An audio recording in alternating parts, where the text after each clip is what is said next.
संगत जी, प्यार से कहना धन निरंकार जी। एक जीवन जीने का तरीका कि कैसे अपने जीवन में इस निराकार परमात्मा के आश्रय हर पल जो जिया जाए वही भक्ति बन जाता है। वही एक असली मायने में जीवन जीने लायक जिया जाता है। एक कर्तव्यों का पालन करके घर बार काम काज, फिर भी संतों ने हमेशा से एक भक्ति को ही सर्वश्रेष्ठ रखा है। इस परमात्मा को अपनी प्रायोरिटी सबसे पहले बनाया है, हर पल बनाया है।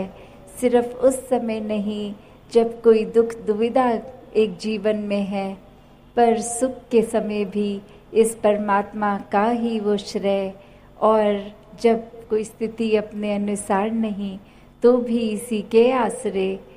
तो ऐसा जीवन एक मुबारक जीवन होता है जो एक पहले इस परमात्मा को देखा जाए, इसको अंग संग जर्रे जर्रे में देखकर इसके साथ मन का नाता गहरा करके इससे प्यार करके, तो ऐसा जीवन आप सब जहाँ जी रहे हैं तो वही जीवन हर किसी के हिस्से आए, संसार के चाहे किसी भी कोने में है। एक ब्रह्म ज्ञान की दात हमारे हिस्से है, तो ये कर्म रूप भी एक ब्रह्म ज्ञान को ही हर समय दर्शाए। जैसे अक्सर हम सुनते भी हैं कि ये ज्ञान और कर्म के दो पंख हैं एक पक्षी के समान, कि ये दोनों होने के कारण ही एक पक्षी अपनी फ्लाइट ले सकता है, उड़ सकता है।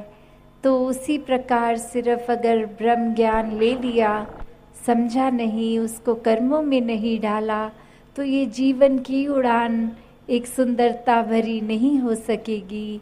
ये मन तो ऐसी अवस्था में फिर संसार में ही खचित रहेगा, जो संसार अपने आप में क्षणभंगुर है। एक कोई भी मन में आनंद की अवस्था का एहसास नहीं होगा, और हर पल ये बेचैनी ही बनती जाती है, क्योंकि संसारिक वस्तुओं ने तो अपना रूप बदलते रहना है, इच्छाओं ने आना जाना है। कोई साधन, कोई सामान नया पुराना हो जाएगा, पर ये परमात्मा तो हर समय ही नया, हर समय ही एक मौजूद, ये सच्चाई। तो कैसे अपने मन को संसार में रहते हुए भी इस परमात्मा पे ही आधारित रखना है, इस निराकार के आश्रय ही हर पल जीना है। एक मन में भी अक्सर जो बात आती है कि हर कोई हर सत्संग में यही सुनते हैं कि एक ब्रह्म ज्ञान के द्वारा बाद में भी एक सेवा सुमरन और सत्संग के पहलू से इस निराकार को और मन में पक्का करा जाता है। पर अक्सर हमारा मन फिर एक सेवा रूप भी चाहे हो तो भी एक मन इधर उधर भटक जाता है।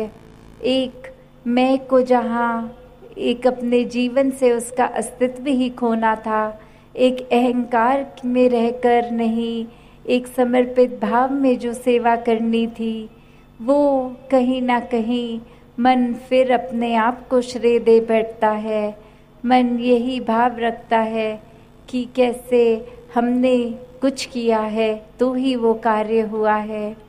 एक कहानी भी जो सत्संग में आप सभी ने सुनी होगी अक्सर, कि एक जगह एक व्यक्ति जिसने सुबह से कुछ नहीं खाया, और वो एक बेकरी के आगे जहाँ एक ब्रेड्स, एक केक्स बन रहे हैं, उसके आगे पहुँचता है, और वहाँ यही बात उस बनाने वाले को कहता है कि एक कुछ थोड़ा सा ही कुछ खाने को दे दिया जाए, क्योंकि ना साधन है कुछ खरीदने का और सुबह से भूख भी लगी है।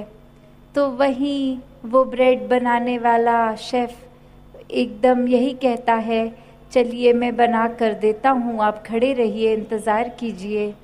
और अब वो मन में तो भाव आया कि किसी की प्रति सेवा हो जाए, और वो ब्रेड बननी शुरू हो गई। और बनते बनते जब वो अवन से निकाली गई तो वो ब्रेड फूल के बहुत ही बड़ी ब्रेड बन गई। और यहाँ जो एक नियत इरादा तो था किसी को सेवा भाव में कुछ बना कर देने का, अब वहीं मन में लालच आ जाता है कि ये ब्रेड फूल के इतनी बड़ी हो गई है, ये मुफ्त में ही अगर किसी को देने से अच्छा ये बेचकर इससे धन कमा लिया जाए। और इस व्यक्ति के लिए अब एक नया पेड़ा फिर से बना कि थोड़ी छोटी मात्रा की एक क्वांटिटी कम ब्रेड दे देंगे, क्योंकि इसने तो उसके पैसे भी नहीं देने हैं। तो ऐसे करते करते 2-4 बार ये क्रिया हुई और हर बार एक ब्रेड का रूप बड़े से बड़ा बढ़ता चला गया। और वहीं एक फिर वो मन में उस व्यक्ति के जो एक खाना मांगने आया कि ये नहीं देना चाहते तो कोई बात नहीं, आगे से कहीं मांग लेंगे। और वो इंसान वहाँ से रवाना हो गया। और ये भाव फिर उस इंसान के जो भोजन प्रदान करने के लिए बना रहा था कि कैसे एक मन में जहाँ शुरू में चाहे एक वो इंटेंशन, एक नियत सेवा भाव की, पर कैसे संसारी रूप की ये माया फिर मन पे हावी हो गई। कैसे एक भाव तो यही कि हम अगर कुछ बहुत बड़ा बना लिया है तो या खुद उसको इस्तेमाल करें या कुछ संसारिक रूप में उसका मूल इतना डल जाए। तो अक्सर सेवा के समय भी मन में ऐसे ही भाव आ जाते हैं कि ये अगर मैं करता हूँ तो मैंने कितना बड़ा, कितना छोटा, या कितना अच्छा, कितना बुरा। और वो भाव जो शुरू में तो चाहे एक अच्छी सोच से एक मन के भाव अच्छे, और वो जब एक सेवा को क्रिया रूप कर लिया तो मन का भाव बदल गया। फिर उसमें एक फ़ायदा नुकसान, एक अच्छाई बुराई, अपनी सोच विचार, जजमेंट इत्यादि कितना कुछ डल गया कि वो जो मूल रूप से इतना शुद्ध भाव सेवा का, वो न जाने भाव कहाँ चला गया और उसकी जगह एक चतुर चालाकियों ने ले ली।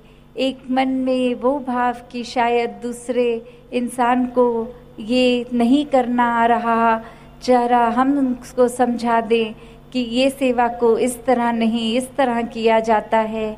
एक किसी को देखकर कि एक आवश्यकता है कुछ देने के लिए भी कि 10 जगह अलग अलग लोग पहले देखें कि मैं ये सामग्री उस व्यक्ति तक पहुंचा रहा हूँ, उसकी ज़रूरत में काम आ रहा हूँ, मेरी एक प्रशंसा होए, मेरी वाहवाही होए।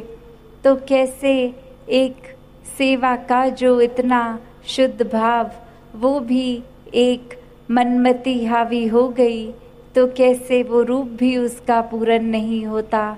ऐसे न जाने पूरे दिन में हम कितनी बार एक मन में तो पता है कि गृहस्थी में एक अपने पेरेंट्स के आगे या जो भी सदस्य हैं घर में, कैसे एक भाव तो सेवा का है, बड़ों का भी छोटों का भी, पर वहीं छोटी मोटी एक बातें रोज़ाना की कि ना जाने वो भाव कहाँ चला गया।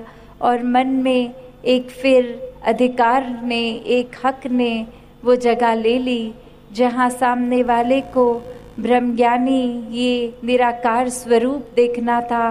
वहाँ कब हम निराकार स्वरूप तो छोड़ो, एक घर के सदस्य की तरह भी इज्जत नहीं कर पाते, एक बोली भाषा भी कठोर हो जाती है, एक उनके पॉइंट ऑफ व्यू का तिरस्कार भी हो जाता है, एक अपनी बात को ही इतनी प्रबल ऊंची रखना कि उनकी बात उसके सामने कोई महत्वता न रखे, ऐसा मन, ऐसे शब्द भी मुंह से निकल जाते हैं। तो ये हर किसी को जहाँ परमात्मा ने रचा है तो वो भाव यही कि हर किसी ने अपने पूरे पोटेंशियल पे कार्य करना है।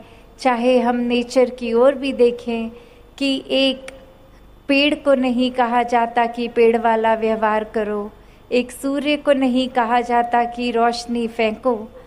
हर एक का अपने आप में ही वो स्वभाव है जो वो करते जा रहे हैं।